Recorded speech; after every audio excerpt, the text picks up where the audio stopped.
চার জেলার দুর্গম চর এলাকায় একযোগে বড় ধরনের অভিযান পরিচালনা করছে প্রায় ১,৫০০ র্যাব, এপিবিএন এবং পুলিশ সদস্য। বাংলাদেশে একাধিক ষড়যন্ত্র চলতেছে, আপনাদেরকে সাবধান করার জন্য এই ভিডিওটা। সেনাবাহিনী কোনো পক্ষের পরিচয় বিবেচনা না করেই কেবল নিরাপত্তা প্রোটোকল অনুযায়ী যানবাহনগুলো থামিয়ে নিয়মিত তল্লাশি কার্যক্রম শুরু করে। তল্লাশির সময় কিছু ট্রাকের ভেতর দেশীয় ধারালো অস্ত্র, লাঠি, রড সহ অস্থিতিশীল পরিস্থিতিতে ব্যবহৃত হতে পারে এমন সরঞ্জাম পাওয়া যায় বলে সেনা টহল দল উল্লেখ করে। বুঝতে পারবেন যে আমরা কোন দিকে যাচ্ছি, কোথায় আছে ডক্টর ইউনূসের হাতে আমাদের দেশ। ছোট ছোট করে একটু ময়মনসিংহে থেমে থাকা বাসে দুর্বৃত্তদের আগুন নিহত এক, রাত ৩টায় যাত্রাবাড়িতে রায়দা পরিবহনের একটি বাসে, রাত ২টায় রায়ের বাজারে রাজধানী পরিবহনের বাসে এবং ভোর ৪টায় উত্তরা খালপাড়ে রায়দা পরিবহন। আসসালামু আলাইকুম সম্মানিত দর্শক, আজকে আপনাদেরকে দেখাবো এমন একটি গুরুত্বপূর্ণ ভিডিও, যে ভিডিওটি দেখলে রীতিমতো অবাক হবেন। চাঞ্চল্যকর অবস্থা সৃষ্টি হয়েছে, নেট দুনিয়ায় তুলপার, সামাজিক যোগাযোগ মাধ্যমে ভাইরাল। আসুন কথা না বাড়িয়ে দেখে আসি সম্পূর্ণ ভিডিওটি। ১ সেকেন্ডও না টেনে পুরো ভিডিওটি দেখবেন। চ্যানেলে নতুন হলে সাবস্ক্রাইব করে রাখবেন পরবর্তী আপডেট পাওয়ার জন্য। ভিডিওতে একটি লাইক করে দেখতে থাকুন সম্পূর্ণ ভিডিওটি। চার জেলার দুর্গম চর এলাকায় একযোগে বড় ধরনের অভিযান পরিচালনা করছে প্রায় ১,৫০০ র্যাব, এপিবিএন এবং পুলিশ সদস্য। রাজশাহীর বাঘা, পাবনার বেড়া ও ঈশ্বরদী, নাটোরের লালপুর এবং কুষ্টিয়ার দৌলতপুরের পদ্মার চর। চার জেলার এই দুর্গম চরাঞ্চলে দীর্ঘদিন ধরে আধিপত্য বিস্তার করে রেখেছে কাকন বাহিনী নামে পরিচিত সন্ত্রাসীদের একটি গ্রুপ। এদের বিরুদ্ধে বালুমহাল দখল, চাঁদাবাজি, ডাকাতি, ফসলি জমিতে সন্ত্রাস, মাদক ও অস্ত্র পাচার এবং কথায় কথায় জেলে রাখাল কৃষক সহ চরের নানান শ্রেণীপেশার মানুষকে গুলি করে হত্যার অভিযোগ রয়েছে। স্থানীয়রা বলছেন, তারা স্পিডবোটে নদীপথে নিয়মিত সশস্ত্র মহড়া চালায় এবং অস্ত্রের শক্তি দেখিয়ে এলাকায় ভয় ও আধিপত্য বজায় রাখে। শুধু এক কাকন বাহিনী নয়, পদ্মার বিস্তীর্ণ এই চরাঞ্চলে এমন অন্তত ১১টি সন্ত্রাসী দল সক্রিয় বলে জানিয়েছে স্থানীয় প্রশাসন। তাদের পারস্পরিক দ্বন্দ্ব থেকে শুরু হয় খুনোখুনি, চরের চাষি, জেলে, রাখাল ও বাথানের মালিকদের কাছ থেকে চাঁদা আদায়, জমি দখল, মাদক ও অস্ত্র পাচার, বেআইনি অস্ত্র মজুদ, এমনকি নিষিদ্ধ ঘোষিত সর্বহারাদেরও আশ্রয় প্রশ্রয় দিয়ে থাকে এসব গ্রুপ।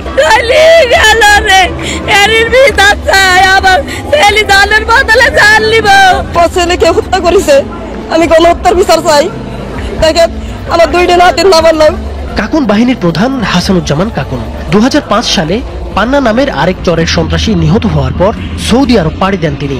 কয়েক বছর পর ফিরে এসে বালুমহাল ও আধিপত্য দখলের লক্ষ্যে বাহিনী গড়ে তোলেন। স্থানীয়রা অভিযোগ করেন, আওয়ামী লীগের প্রভাবশালী অংশের ছত্রছায়ায় দীর্ঘদিন ধরেই এই বাহিনী বেপরোয়া হয়ে ওঠে, বড় কোনো প্রতিরোধের মুখে না পড়েই। তবে বর্তমানে কাকন বাহিনীর নামে অন্তত ৬টি মামলা রয়েছে। গত ২৭ অক্টোবর দৌলতপুরের চরে এই বাহিনীর গুলিতে ৩ জন কৃষক নিহত হওয়ার পর পরিস্থিতি মারাত্মক রূপ নেয়, নড়ে চড়ে বসে প্রশাসন। এসব সন্ত্রাসী গোষ্ঠীকে নির্মূলে এবার একযোগে বড় পরিসরে অভিযান চালায় আইন শৃঙ্খলা বাহিনী। রাজশাহীর পদ্মার চরে পরিচালিত অভিযানে পুলিশের বিভিন্ন ইউনিটের মোট ৫০০ সদস্য অংশ নেয়। উদ্ধার করা হয় ৫টি বিদেশি আগ্নেয়াস্ত্র, বিপুল পরিমাণ দেশীয় অস্ত্র, মাদক ও একটি মোটরসাইকেল। কাকন বাহিনীর ২১ সদস্যকে গ্রেপ্তার করা হয়েছে বলে জানায় পুলিশ। এদিকে নাটোরের লালপুরে নদী ও স্থল দুই পথেই অভিযান চালানো হয়। লালপুর সীমান্তবর্তী চর দিয়ার বাহাদুরপুর, চর জাজিরা ও চর লালপুর এলাকায় ১৪টি নৌকায় ১০টি দল অভিযান পরিচালনা করে। এতে জেলা পুলিশ, গোয়েন্দা পুলিশ, এসবি, র্যাব ও এপিবিএন এর প্রায় ৪০০ সদস্য অংশ নেয়। গ্রেপ্তার করা হয় ২০ জনকে, উদ্ধার করা হয় বিপুল সংখ্যার দেশীয় অস্ত্র। কুষ্টিয়ার চরে ভোর ৪টা থেকে দুপুর ২টা পর্যন্ত চলা অভিযানে অংশ নেয় ৩ শতাধিক পুলিশ সদস্য। গ্রেপ্তার করা হয় ৯ জনকে, উদ্ধার করা হয় ইঞ্জিন চালিত নৌকা, একটি স্পিড বোট, অস্ত্র রাখার সিলিন্ডার, ২টি তাঁবু এবং ৫টি মোটরসাইকেল। অভিযান শেষে রাজশাহী রেঞ্জের ডিআইজি মোহাম্মদ শাহজাহান জানান, ৪ জেলা জুড়ে পরিচালিত এই সমন্বিত অভিযানের নাম দেওয়া হয়েছে অপারেশন ফার্স্ট লাইট।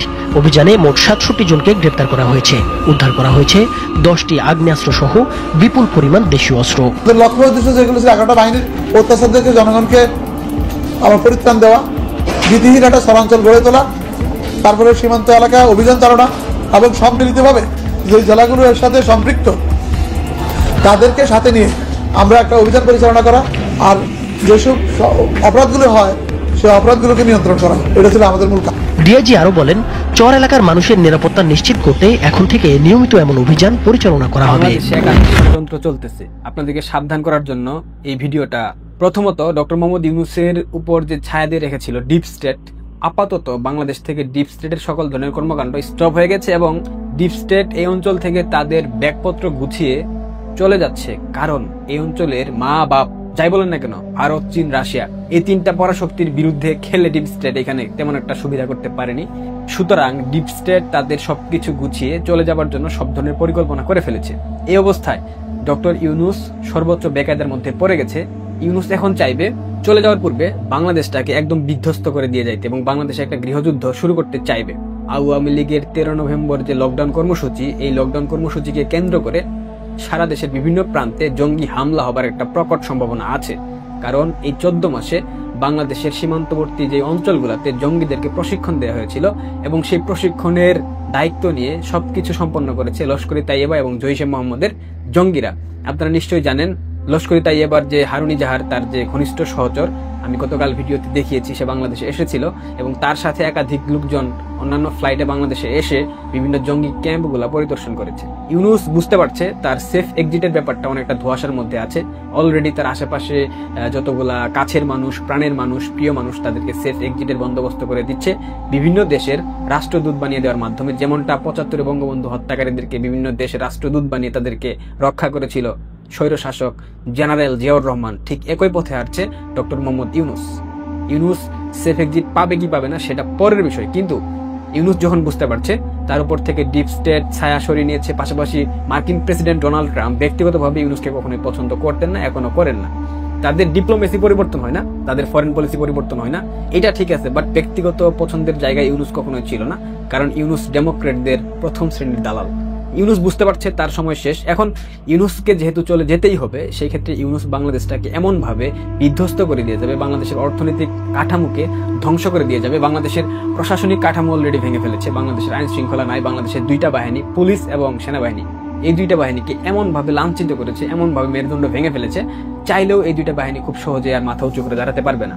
শুনেছি আবারও 3.5 মাসের জন্য এই সেনাবাহিনীকে ম্যাজিস্ট্রেসি পাওয়ার দেওয়া হয়েছে, অর্থাৎ নির্বাচনকালীন সময়ের আগ পর্যন্ত সেনাবাহিনী। সম্মানিত দর্শক, সম্পূর্ণ ভিডিওটি দেখলেন, অবশ্যই বুঝতে পেরেছেন ভিডিওটি গুরুত্বপূর্ণ ছিল। দর্শক, এই ভিডিওতে যে তথ্যগুলো আপনারা পেয়েছেন এ বিষয়ে আপনাদের কি মতামত তা অবশ্যই কমেন্ট করে জানাবেন এবং পরবর্তী আপডেট ভিডিওগুলো সবার আগে পেতে চ্যানেলটিকে এখনই সাবস্ক্রাইব করে রাখুন। এই মুহূর্তে বিদায় নিচ্ছি, দেখা হবে পরবর্তী কোনো ভিডিওতে। সে পর্যন্ত ভালো থাকুন, সুস্থ থাকুন, আসসালামু আলাইকুম।